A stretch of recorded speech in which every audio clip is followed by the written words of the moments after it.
¿Seguís el dólar? No. Balotage, ¿te imaginás en él? Pero vamos a ser todos más pobres. Hago una consulta sencilla. En el país de Milei, yo voy, compro un arma, ¿la puedo llevar? Falso. Nunca dijiste no se cometieron delitos de lesa humanidad. ¿Es que hay corrupción en Incucay? Es que en Argentina hay como un consenso de que tengas la guita que tengas, tenés que ir a una lista. ¿Realmente crees que hay corrupción? Tenés cara de... Te vas a sorprender el domingo. Fue el más votado en las PASO y es el que hizo las propuestas más disruptivas en la campaña. Algunas realmente polémicas. Le pedimos en el Movistar Arena, a minutos del cierre de campaña, 15 minutos a solas, su camarín, a Javier Milei.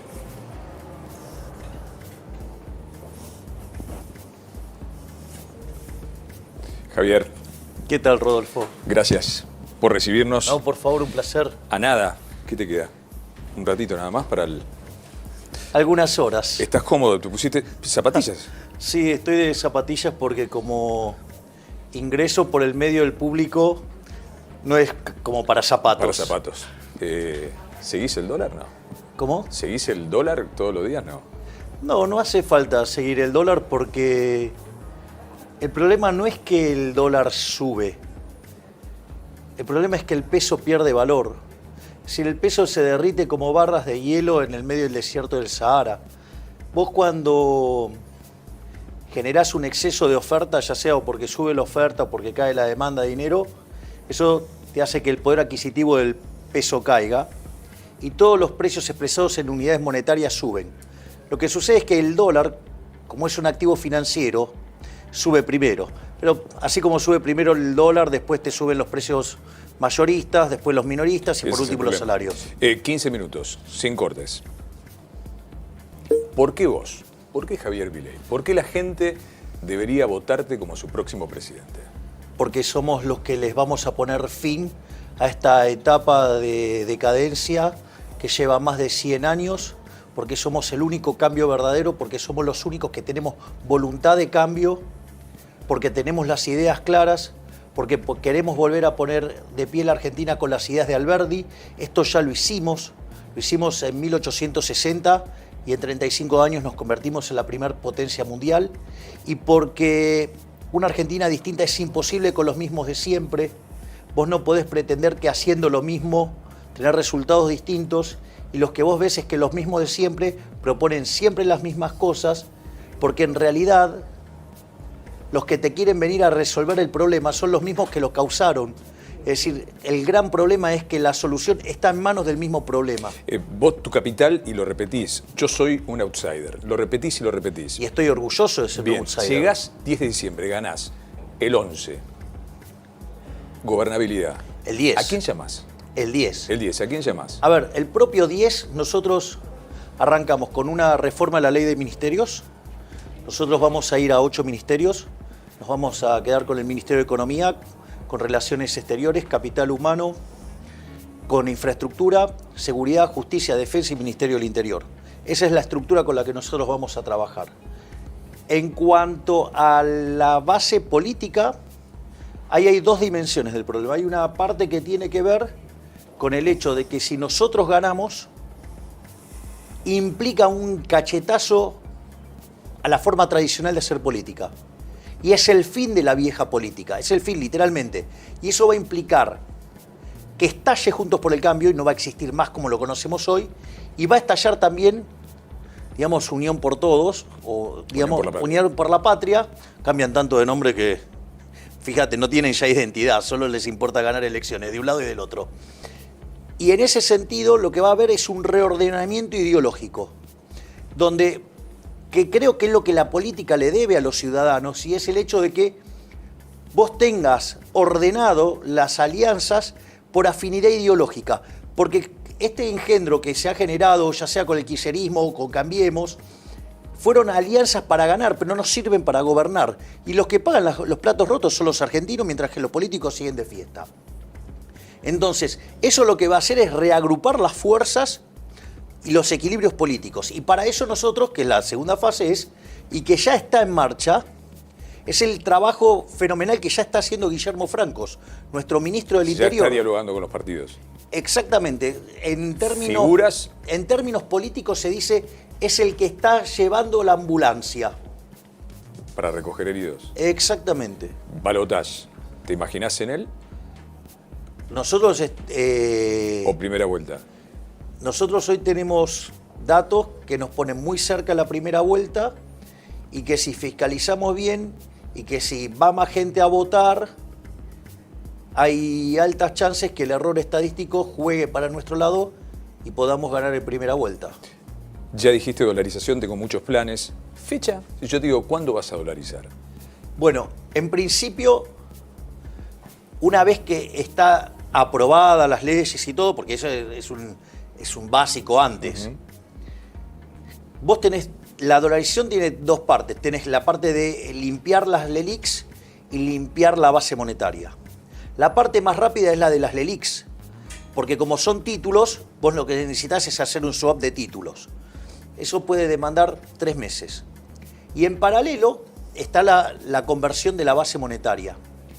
En el caso de lo que fue Ecuador, esa conversión tardó 9 meses.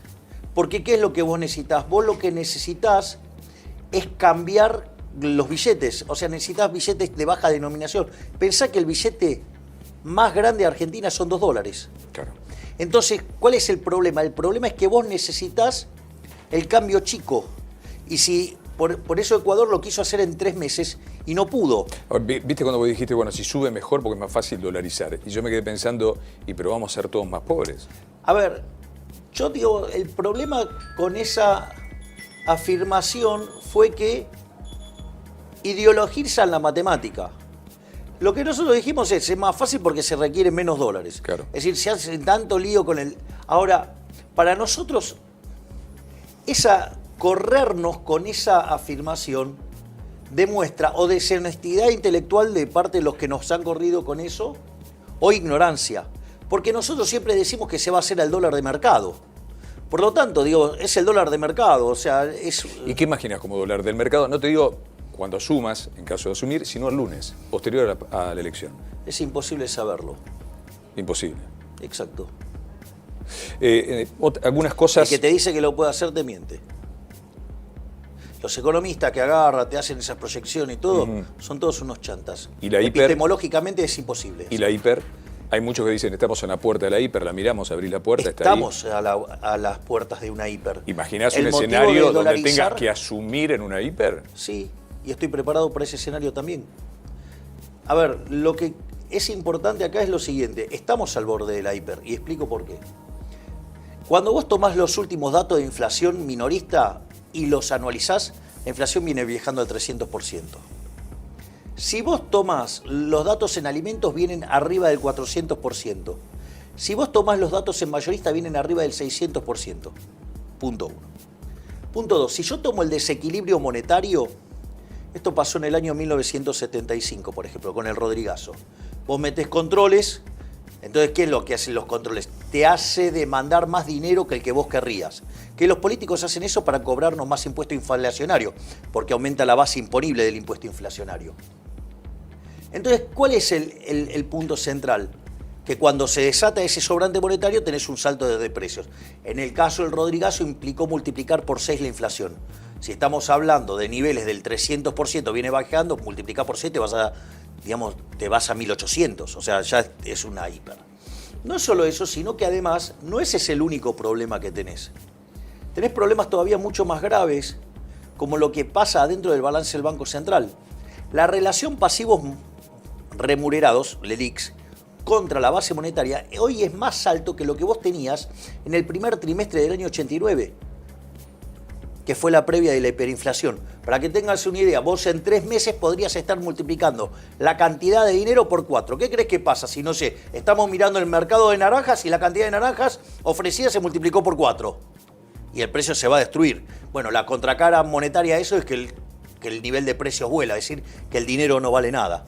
Mucho se ha discutido sobre tu proyecto, sobre armas y demás. Lo has aclarado, pero te hago una consulta sencilla. En el país de Milei, yo voy, compro un arma, ¿la puedo llevar? Falso. Te lo Es consulto. falso. Vos decís respetar la ley que... Es respetar la ley actual. Hay una ley de armas de la década del 90. Pero no te dan una aportación en broma. Bueno, porque una de las cosas que está pasando es que el manejo de las armas lo están haciendo los delincuentes en favor de los delincuentes y en contra de los honestos. ¿Y no te preocupa que todos estemos armados? No. Digo, en principio, digamos, si... A ver, esa ley está Más allá de la libertad de cada uno. Respetala. Digo, o sea, y si vos, o sea, cometés un error, pagarás las consecuencias. Pero de vuelta, no hay que hacer nada. La ley existe. Entonces la pregunta es al revés. ¿Vos estás a favor que los delincuentes estén armados? Porque eso no respeta ninguna ley, ¿eh? No, está claro que hay un problema de armas y no se sabe de dónde sale, o sí podemos presumir de dónde salen. Y no hay control de ningún tipo. Bueno, está bien, digo, que se cumpla la ley. Yo lo que estoy pidiendo es que se cumpla la ley. Javier, o sea, no, digamos, o sea, yo entiendo, digamos, que mis adversarios políticos son tan pobres intelectualmente, tan carentes de propuestas, que lo único que hacen es construir caricaturas sobre las cosas que nosotros decimos o, digamos, toman alguna referencia de alguno de los autores que nosotros citamos para, digamos, mentir. En el primer debate dijiste, refiriéndote a los 70, fue una guerra. Fue una guerra. Y hubo excesos. Lo mismo que dijo Macera en su último alegato. La Cámara dijo, fue un plan sistemático de desaparición y demás. ¿Vos crees realmente que hubo dos demonios, que eso fue una guerra, que fueron dos partes iguales? Yo creo que fue una guerra, efectivamente. A ver, hubo un conjunto de terroristas que se quisieron alzar con el poder para hacer la revolución cubana. De hecho, recibían formación militar en Cuba. Sí, sí. O sea, se iban a países de la órbita soviética, cambiaban el pasaporte, se entrenaban en Cuba y después volvían para cambiar el pasaporte y volvían después a la Argentina. Con lo cual no eran ningunos inocentes esos. Esos querían hacerse del poder y querían hacer la revolución cubana acá adentro. Primer punto. Y eso era una formación militar irregular, si vos querés. Del otro lado estaba el Estado.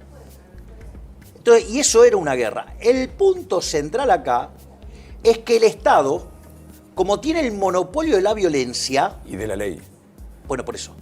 La ley, digamos, o sea, es porque tenés el monopolio de la violencia. Eso hace que aun cuando el otro juega con armas ilegales, vos tenés que jugar igual adentro de la ley. Y cuando vos, en esa pelea, te excedés, vos estás cometiendo delito de lesa humanidad y eso debe ser pagado. Es decir, yo en ningún momento... Nunca dijiste no se cometieron delitos de lesa humanidad. Exactamente. Eso sí, se cometieron. Se cometieron. Lo que digo es que se cometieron delitos de lesa humanidad de los dos lados.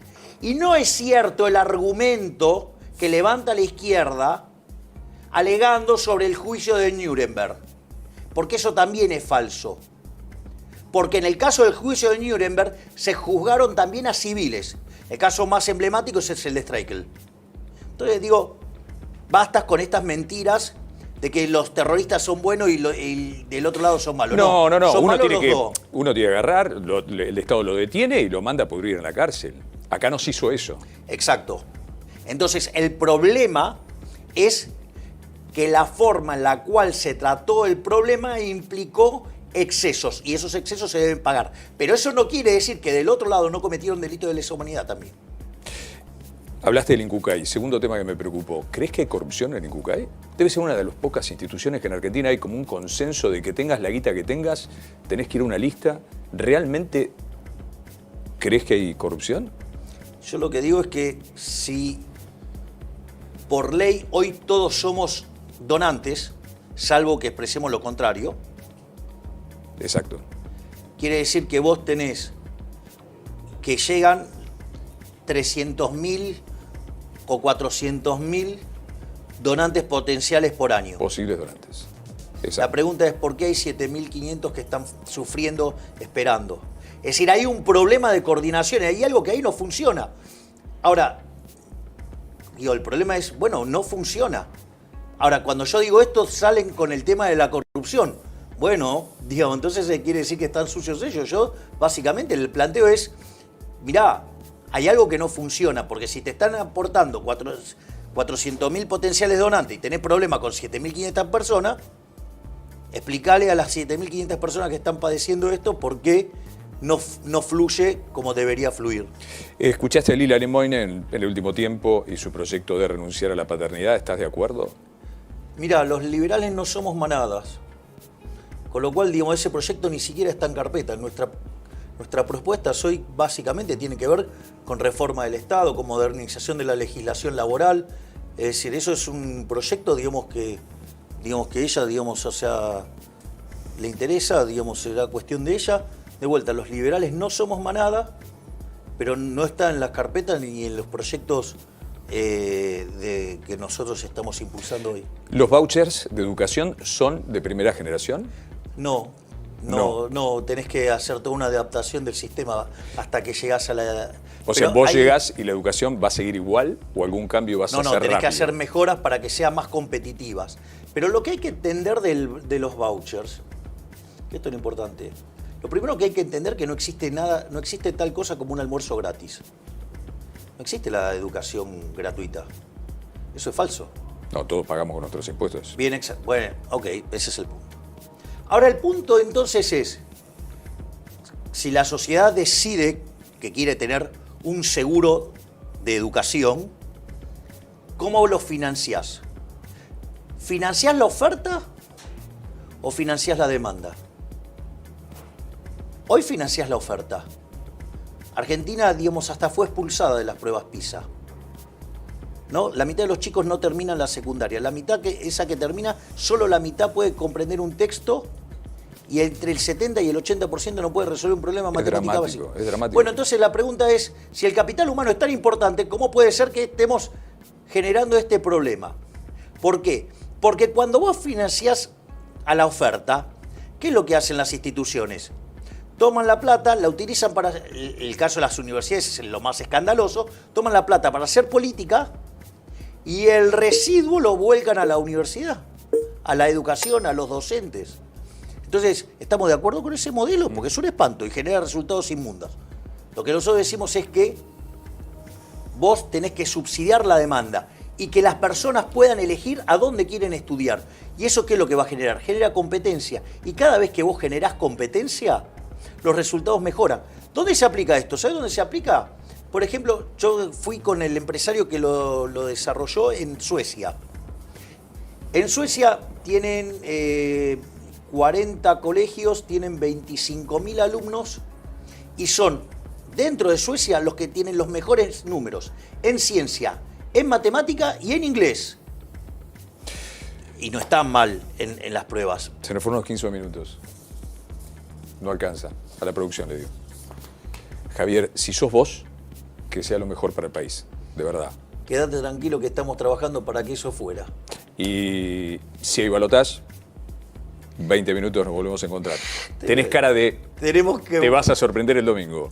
Tenés cara, me decís que no va a haber balotaje. No, yo estoy diciendo otra cosa.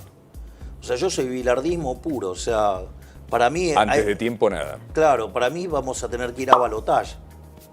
Pero sería interesante que no lo hubiera, porque nos va a permitir resolver temas muy delicados que sí los puedo resolver siendo presidente electo y que si no soy todavía electo... Se van a profundizar. Y no los puedo resolver. Javier, gracias. Gracias. De verdad. En el próximo bloque, más staff de candidatos.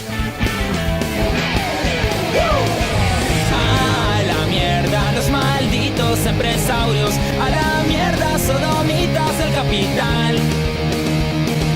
Basta de basura keynesiana.